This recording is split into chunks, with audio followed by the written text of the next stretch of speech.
네, 오늘도 둘 중 한 종목은 방송에서 바로 공개가 되죠. 오늘은 양기비 전문가님의 히든 종목입니다. 공개해 주세요.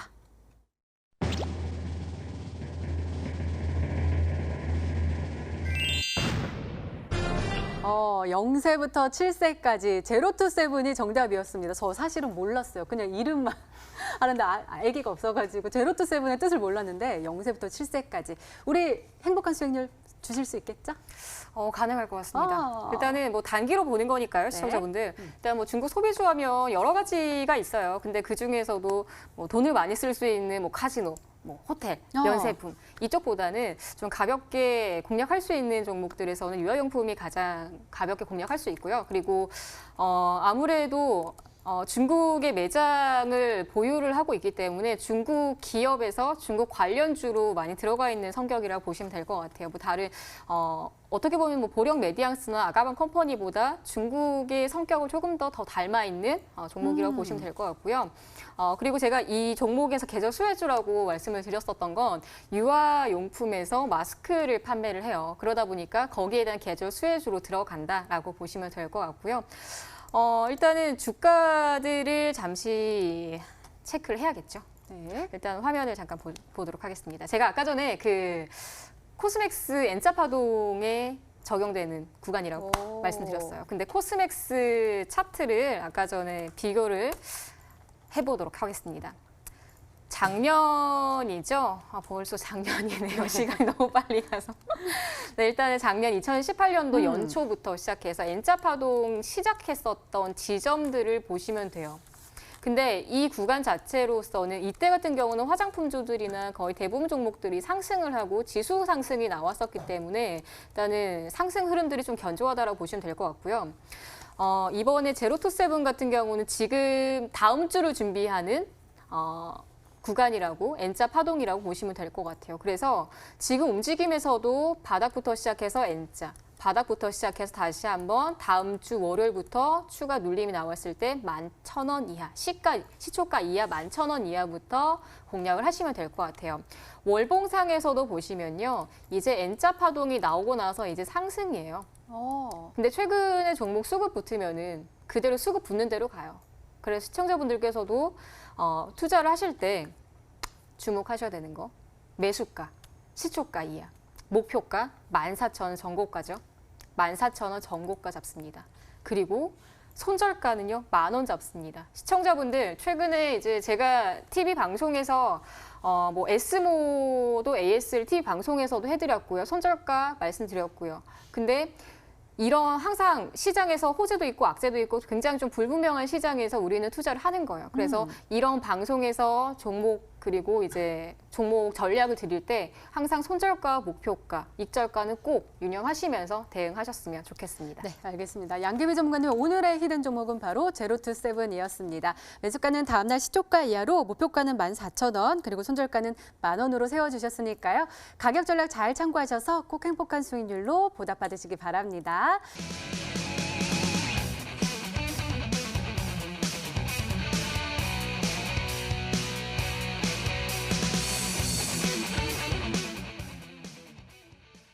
정부 정책 수혜주다라고 가지고 오셨고요. 그러면은 반도체, 바이오, 그리고 미래차 요 셋 중에 하나에 해당이 되겠군요. 네, 맞습니다. 이게 지금 올해가 아니라 내년이거든요. 그래서 사실 제가 생각하는 진짜 대박 시세는 내년에 나올 거라고 생각을 하고 있고 지금부터 준비를 하고 있기 때문에 저는 서서히 좀 주가 바닥에 있을 때 좀 편입을 해놔야 되지 않나 이런 생각을 가지고 오늘 지금 들고 왔어요. 그래서 저는 오늘은 목표가를 크게 드리지는 않겠지만 장기로 봐도 굉장히 좋은 종목이라고 생각이 되는데 제가 이 정책주를 가지고 온 이유는 이 정책을 한다고 발표를 했는데 갑자기 한 달, 두 달 뒤에 안 하겠습니다를 할 수는 없는 거잖아요.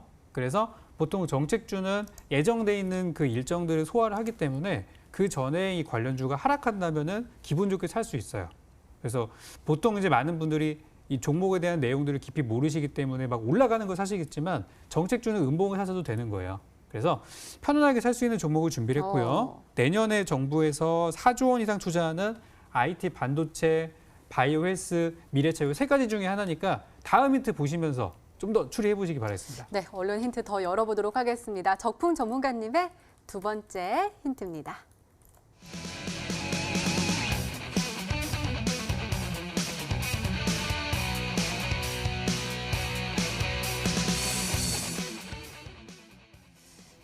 현대차 요즘 굉장히 좋은 흐름 보여주고 있어요. 오늘도 네. 코스피 시가총액 상위 종목들 중에서 5위 안에서는 현대차 혼자서만 빨간불을 켜고 맞습니다. 있는 모습 보여줬거든요.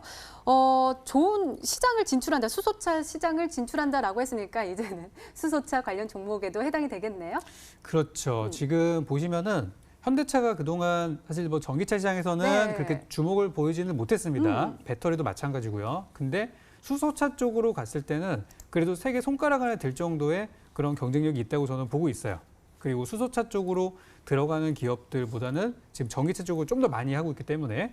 근데 이번에 그 현대차 정의선 부회장이 어떤 얘기를 했냐면은 앞으로 우리가 만나게 될 자동차는 자율주행이면서 그러면서 수소 전지를 가지고 있는 차량일 거다고 얘기를 했단 말이에요.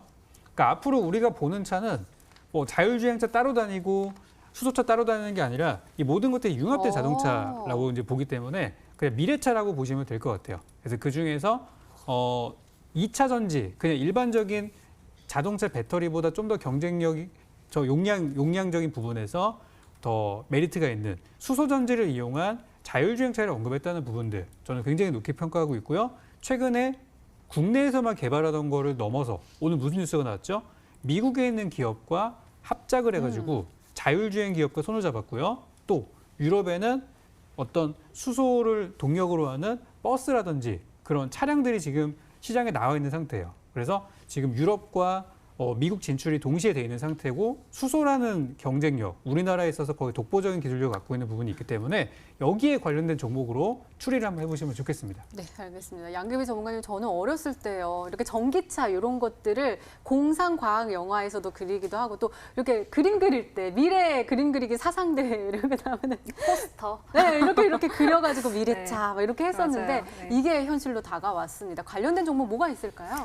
네, 저도 갑자기 생각이 나네요. 네, 그렇죠. 어렸을 이렇게 때, 그림 그려가지고. 네, 포스터를 그렸던. 네, 일단은 우리 기업에서 투자를 하면서 이제 정부에서 또 서포터를 해주는 이런 역할을 지금 하는 게 수소 시장인 것 같아요. 근데 처음에 우리 시장에서 정부에서 최초로 수소 관련 쪽으로 지원을 해주고 투자를 하겠다라고 밝혔을 땐 사람들의 인식들이 위험하지 않냐라는 인식들이 굉장히 많았었어요. 근데 그러다가 이제 뭐 지금 국회에서도 수소 충전소도 지금 진행이 되고 그리고 이제 지방에서도 수소 충전소를 지금 설립을 지금 진행을 하고 있는 단계인데 외국 같은 경우는 유럽 같은 경우는 일단은 이런 환경 문제를 굉장히 좀 민감하게 다뤄요. 그래서 정부 예산안 중에 이쪽 친환경이라든지 미래 자동차 쪽으로 많이 투자를 하는 편이에요. 그리고 뭐 중국 같은 경우도 뭐 환경 문제가 굉장히 좀 심하기 때문에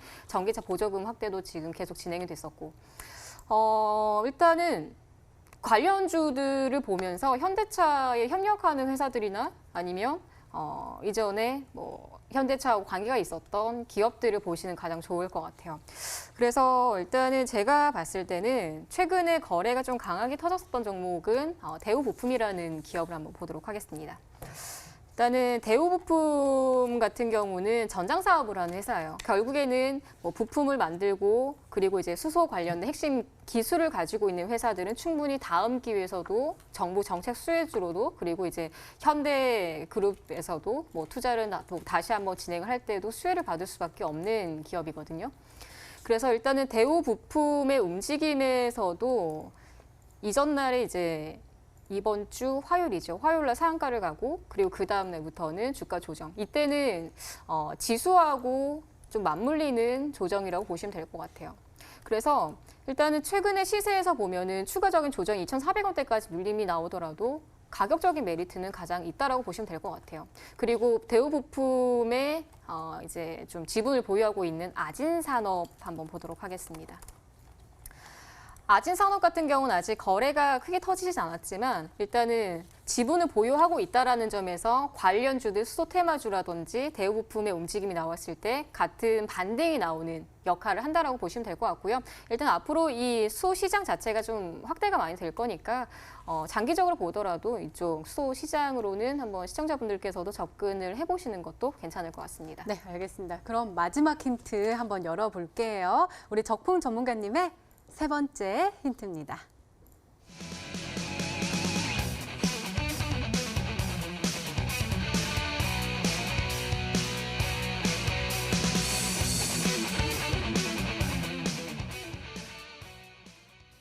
지금 차트의 모양이 그야말로 예쁘다인가 봐요.